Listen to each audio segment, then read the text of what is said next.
Hello everyone, it's the Caffeinated Gamer, and I am on caffeine, and this is the finale to Let's Play Metroid Prime. In the last episode, we returned all 12 artifacts to the artifact chamber, and we defeated Meta Ridley, we were quite frankly getting sick of him and his property damage. And in this episode, we are going to explore the impact crater and see what lies beyond. So, as you can see, very rocky.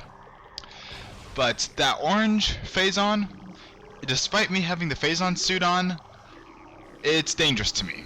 And here is another one of the, taking damage, and here's another one of the 4 scans that we were missing. Morphology, Lumigek, Phazon charged reptiles. Natives of Tallon IV, the Lumigeks travel in swarms to increase the odds of survival. They absorb and radiate Phazon energy, making these swarms a threat. Pretty much just typical swarm enemy. All the swarm enemies we've seen, like the parasite and all that and whatnot. But here we have a large chamber which leads to 2 exits. I believe one of the exits is a save station or a missile recharge station, I'm not sure. And there's also a whole bunch of Phazon Metroids Fission Metroids to fight, so I'm gonna be doing that while I get out of here. Doing that while I pretty much climb this big room. Come on. Go away. Alright. Let's start climbing. Let's start climbing. Need to enunciate more. But anyway, we're gonna start climbing these large molar type things. Where's the Metroid? Go away. I really don't like Fission Metroids. They are very difficult to fight. Yeah, your power. And your ice, I think. Yeah, you're pretty light. Alright, there we go. Guess the ice beam is good for something after all. Let's keep going. Climb these giant molars. And start oh, really? More Fission Metroids? Oh, something about Fission Metroids, they do enjoy knocking you off of platforms, so be careful of that. But oh crap. But they only knock you off if they ram you while you're in biped form. If you're in morph ball form, they don't really do anything. But, alright, Fission Metroid taken care of. Let's keep going. But this definitely has final area written all over it, doesn't it? And I just heard another Metroid. There it is. Nope, missile. Alright. Come on, let's go. I have a final boss to take care of. Alright. Thought I saw another Metroid over there, but I guess not. Now, as you can see, this is one of the 2 entrances. This is the lower one, so probably the one that we're going to encounter first. So let's head in here. Another save station. I'll just... oh wait, no, not a save station. Missile recharge station. That's pretty useful, especially since I've been using quite a few super missiles to take care of Fission Metroids. Anyway, I see another Fission Metroid. Uh-oh. But different ones appearing on radar. I wonder if Fission Metroids split based on the weapon you use to kill their first form with, because I've been seeing a lot of power Fission Metroids. Anyway, let's test that theory. Let's use the ice spreader on this Fission Metroid. See if we get an ice Metroid. Yep. We do get, I guess one of the Fission Metroids does split into the weapon that one of the Fission Metroids gets a weakness to the weapon that you used to defeat it, and the other one's just one of the other random 3. So, I guess you learn something new every day. I'm just gonna... Nope, I guess I'm not gonna powerbomb you. Yeah, I'm gonna powerbomb these guys. Yes, there we go. 1 powerbomb, 3 Metroids. Anyway, I also like how all the doors in this, in the Impactor Critter, are all plasma doors. But as you can see here, we've got quite a spider ball track.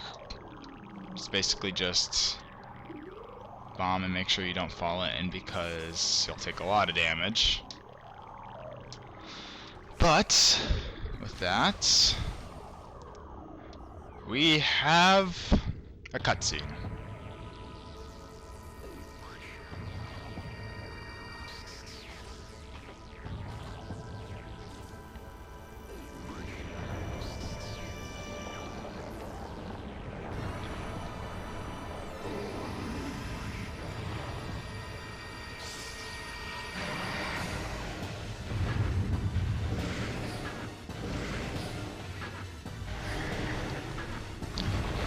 This is the final boss to Metroid Prime as soon as we jump down.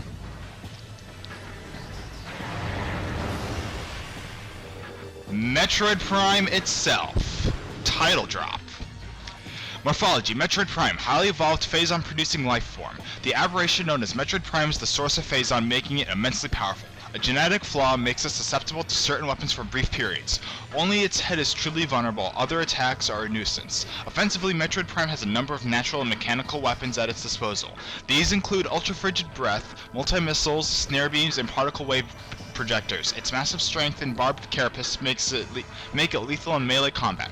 Recommended maximum firepower when engaging this enemy. Like I said, this is Metroid Prime, the final boss to Metroid Prime, or I like to call it the Beam and Visor boss. And as you can see, like it said, it's weak to a different beam. In this case, it's a wave beam. Every time it changes color, its weakness changes. For example, when it was yellow, it's weak to the power beam. Since it's purple now, it's weak to the wave beam. If it's white, it's weak to ice, and if it's red, weak to plasma. Each beam has a separate weapon that's useful against it. For example, for ice and power, especially for ice, you want to use the charge beam combos, super missile and ice spreader, because it's just impossible to hit it otherwise. For the wave beam, just charge wave beam shots work, and for the plasma beam, it's the plasma beam. It's going to be good no matter what you do. Now, you may also notice that there are ridges here. This is for when Metroid Prime decides to do its ramming attack, and you need to go into Morph Ball mode to avoid it. I was a little slow, so right as I was explaining it. Now you can see it's in ice mode, so best thing to do is to one ice spreader shot will take care of it. Here it goes again. Ouch. Not really paying attention. But let's see, back to wave beam mode. And obviously, once again, it's a boss, so limited time scan. But pretty much the gist of the boss is to just keep hammering it with whatever it's weak to at this current moment in time. It also does an attack based on what its weakness is as well. For example, disrupting my visor when it's wave, freezing me when it's ice, I think, so watch out for that. I'm not exactly sure how you restore health in this fight either. Uh-oh. Yes, let me go. I don't like you. Okay, back to power beam. Super missile. Yes, there's the ice attack. Also, if it's not... Oh, what just happened? Ah, so Morph Ball mode avoids that attack. Got it. Stop reflecting my attacks. If you don't hit its face, it doesn't do any damage. Anything else, it's just gonna reflect it. Man, I still haven't been able to dodge that ramming attack yet. I'm also waiting for it to switch into plasma beam mode so I can demonstrate how to hit it with the plasma beam, even though it's basically just plasma beam spam.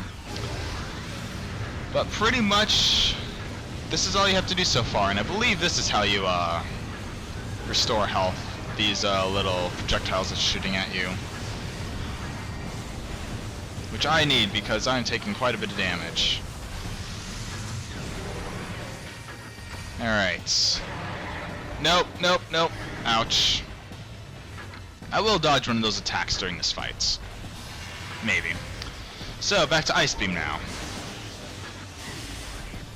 The Ice Beam is especially slow, which just makes it impossible for you to hit him. Should I just camp in one of these, there you go, finally, Plasma Beam. Pretty much all you gotta do is just get really close and Zerg rush him with the Plasma Beam. Ouch. How was I taking damage? Okay. I believe every fifth of his health he goes further down. I'm gonna bring up the map as soon as I fall down.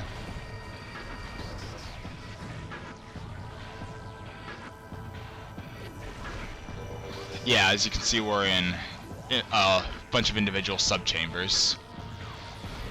Alright, so back to ice. No, I don't want to be frozen. Ouch.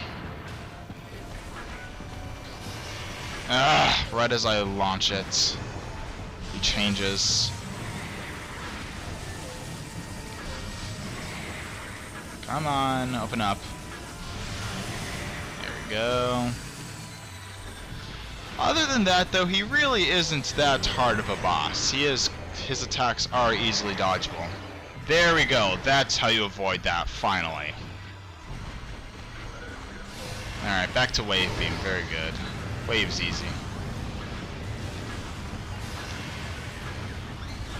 Okay. Now back to power again.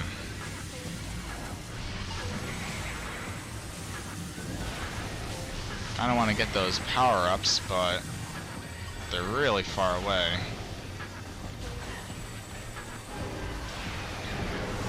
Ouch. Let's head back in here. Come on, turn around. Ice. I actually do kind of like ice, considering that one shot stops it completely. Oh, I'm gonna get hit. I guess that's another way you can... Oh god, what just happened?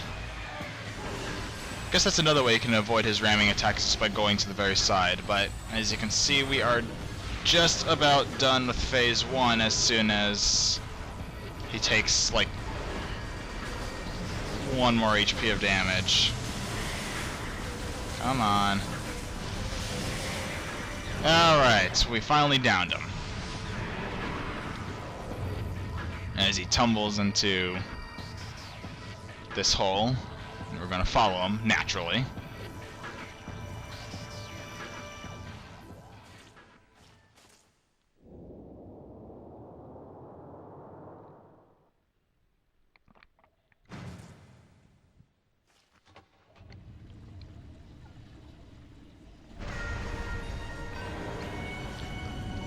And here we have Phase 2 of Metroid Prime, Metroid Prime's true form.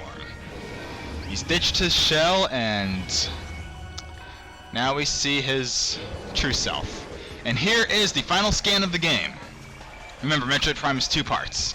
Morphology, Metroid Prime, the core essence of Metroid Prime. Scans indicate that the Phazon energy form of Metroid Prime is invulnerable to all conventional weapons.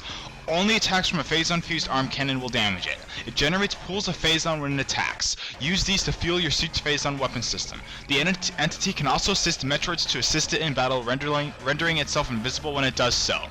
So if the first part was the scan was the beam parts of the fights. This is the visor part of the fights. Pretty much what you gotta do, this is very similar to Omega Pirates. Occasionally he will go invisible in your combat visor, and you pretty much have to, when he generates this pool of Phazon, he generates 2 Metroids and he goes invisible, and you have to find which visor he is visible in. Either he's not in thermal, so it's X-ray. And once you stand in the pool of Phazon, aim and fire, because your beam goes into death mode. And he's still invisible, so I gotta keep tracking him in X-ray visor. Sometime when he spawns the pool of Phazon, he also spawns 2 Metroids, just regular Metroid, Fission Metroid, or Hunter Metroids. They're all one-shot by the Hyper Beam, so pretty easy to take care of. He really doesn't seem to be doing much other than this shockwave attack, so pretty much just murder him there. But as you can see, I'm in hyper mode now, and he seems to have gone invisible. Maybe he's back in, yep, visible spectrum. It's not just X-ray or thermal visor. Sometimes he'll be visible in with the regular visor as well. But yep, this is pretty much just the gist of the fight. Dodge the shockwaves and kill Metroids and blast him with your Uber gun. It's actually a very fun fight, even though it's kind of confined to a single arena. Unfortunately, after 2 rounds of this, I've only seemed to have lowered his HP by a little bit, so that's kind of disappointing. Crap, why am I not in hyper mode? Alright, where are you? You are in X-ray mode.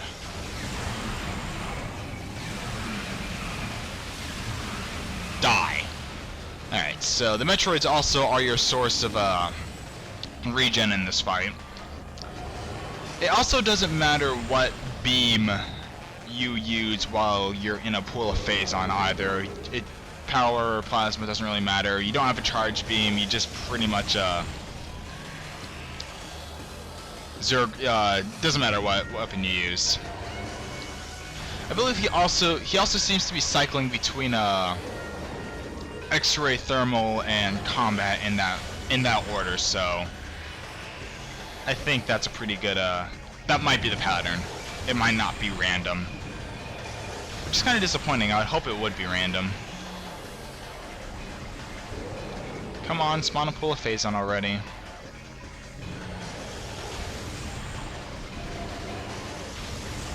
Getting sick of this.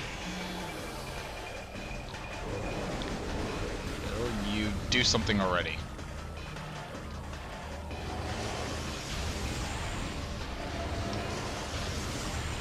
Kinda wish they gave him more attacks other than just Shockwave. Because he's definitely not a hard final boss. Phase 1 was definitely harder. Sheesh, finally. Jerk.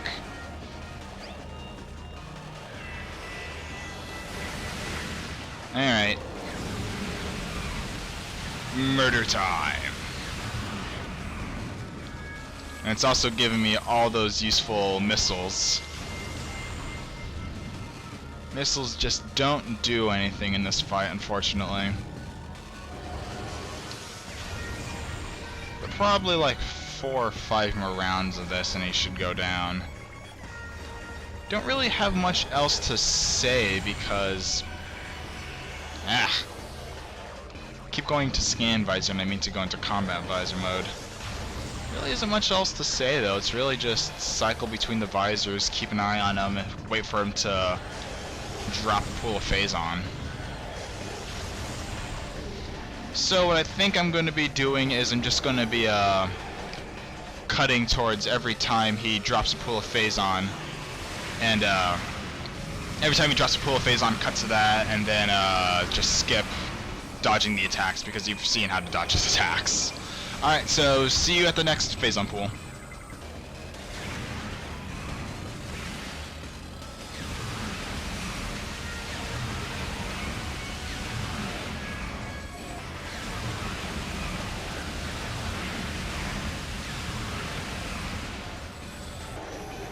Alright, maybe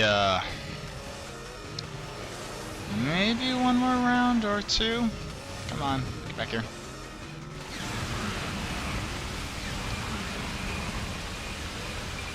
Alright, and that is Metroid Prime.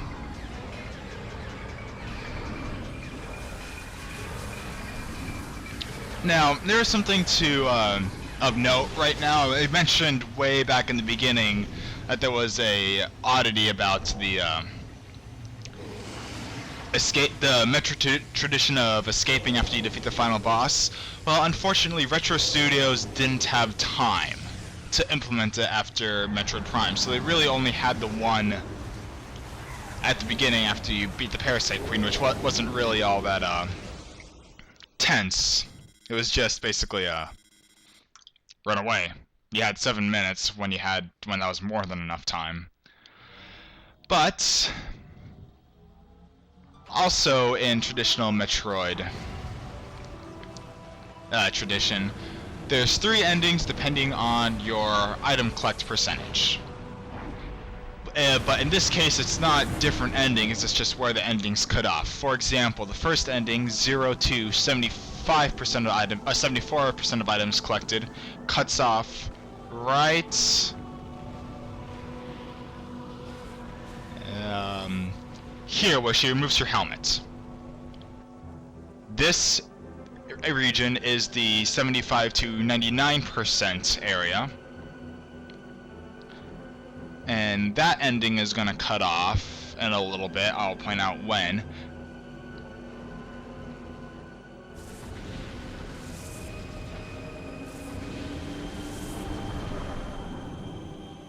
Cuts off here, and this is only for 100. Wait, maybe not. Maybe it's not only this. Maybe it's after the credits. But that is Metroid Prime. I do believe my first Let's Play is over. And as soon as you get to the credits, I'm gonna demonstrate what we can buy with all of the credits. I will also be Let's Playing Metroid Primes 2 and 3 in the future, in the near future. They are pretty much they are in the near future. They're going to be my next few playthroughs, but I'm not going to be doing Metroid Prime 2 next. I am going to be doing a different game. It's going to take me a few probably about a week or two to prepare for it and get a bunch of stuff done in the meantime. I also need to figure out how to record it, because it's not on the console. I can't use my capture device. It's a PC game, and it's also pretty old, so the graphics are very wonky. So those are your hints. Yeah. I don't know. I really did enjoy doing this this LP, and figured out quite a bit about what to do and what not to do.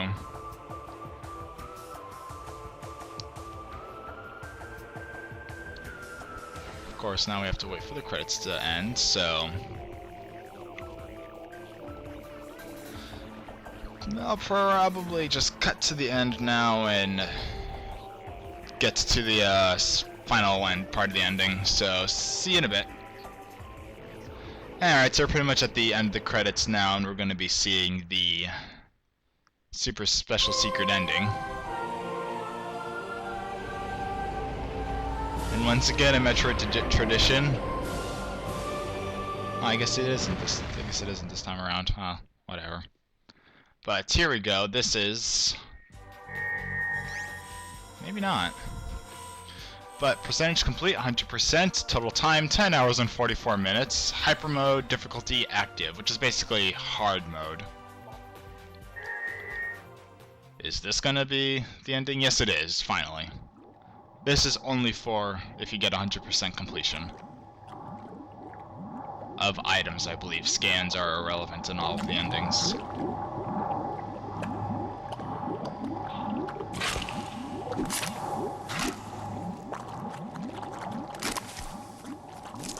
And there's the plasma suits that, not plasma suit, Phazon suits that Metroid Prime stole, so that would be a teaser for Metroid Prime 2.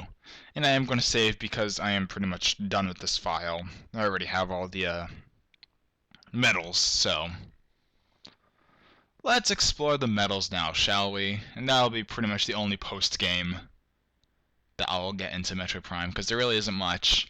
Maybe I should mention that for the GameCube version, beating the game would allow you to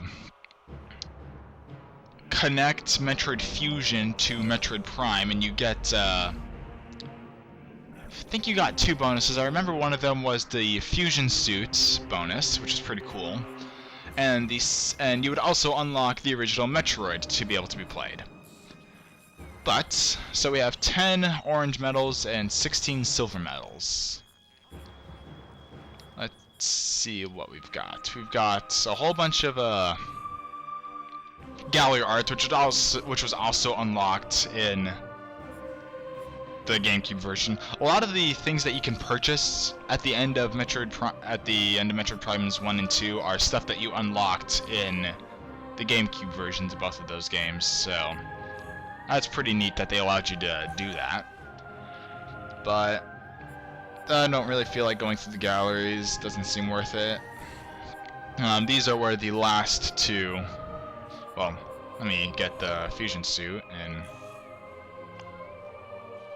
But as you can see, you can turn on and off the fusion suit. I would turn it off during the various suit because the fusion's various suit is just butt ugly in my opinion. And the last orange credit is spent on the screenshot tool, which unfortunately I don't have nearly enough credits for. I have to play Metroid Primes 2 and 3 for that, so I guess I'll get that at the end of Prime 3. But finally, soundtrack gallery. All of these soundtracks are purchased with the remaining silver credits from Prime 1, so I'm gonna go through that. I believe that's going to be all of the silver credits you obtained in Prime 1. If not, they're going to carry over into Prime 2, and you can purchase Prime 2 songs this way, because I know Primes 1 and 2 share silver credits. It's just that orange is Prime 1 credits, purple is Prime 2 credits, and the top 4, the red, green, blue, and yellow, are all for different accomplishments in Metroid Prime 3.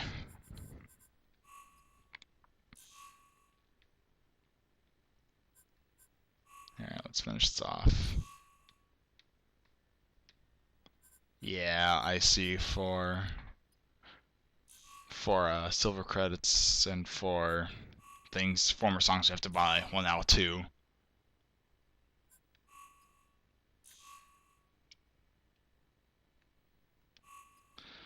But that is Metroid Prime 1 on Metroid Prime Trilogy.